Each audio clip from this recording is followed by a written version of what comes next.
Hello and welcome to today's video, where I'll be doing a bit of storytelling. Usually I'm not the best with these, considering the large amounts of information that come from the experience. Nonetheless, I'll try my best. This was a fantastic experience, as an act of courage, laying down my ego and welcoming the other. I was not expecting the worst, because navigation through these challenges becomes much easier when one is familiar with courage and openness to experience. Mushrooms respond to the characteristics I previously mentioned. The better trust one has, the better the experience will go.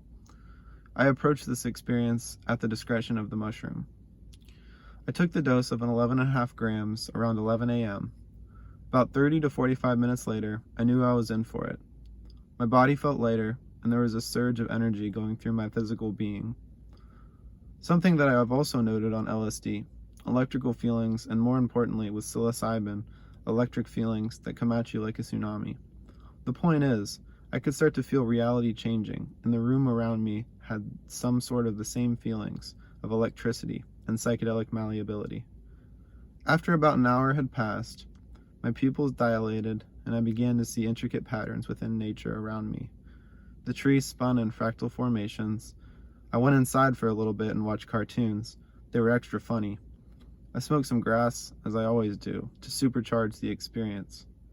I found myself smoking grass and watching the trees as I made my way back outside into my tent. Suddenly, I had a vision of a bunch of little people driving a flaming go-kart around my head. I was having intense closed-eye visuals and an overall wonderful experience. Reality had begun to change, and it soon became an environment of novelty and intelligence. Almost 2 hours had passed when the visuals were becoming very intense. I invoked the voice of the mushroom. Invoking a voice out of the mushroom, to me, can only happen on high doses. What you do is trance out and then become encompassed with visual imagery, conveying the meaning within your mind. Mushrooms convey meaning via pictures instead of words like us. At this point, I closed my eyes and gave my ego over to something I could barely understand. I started to see beautiful pictures behind my eyelids. Suddenly the voice began. I would telepathically think something, and the mushroom would respond with pictures that sounded like a voice in my head. That day, the mushrooms gave me a vast glimpse of my own ancestors, and the power that I have within myself to be an exemplar for others. The mushroom said, "We need you." I figured that this meant my basic anatomy, and that the mushroom was working the controls. But no, it went on to say, "We need all of you, including the character that you manifest." The mushroom was also saying things like, "I know you. I have always known you."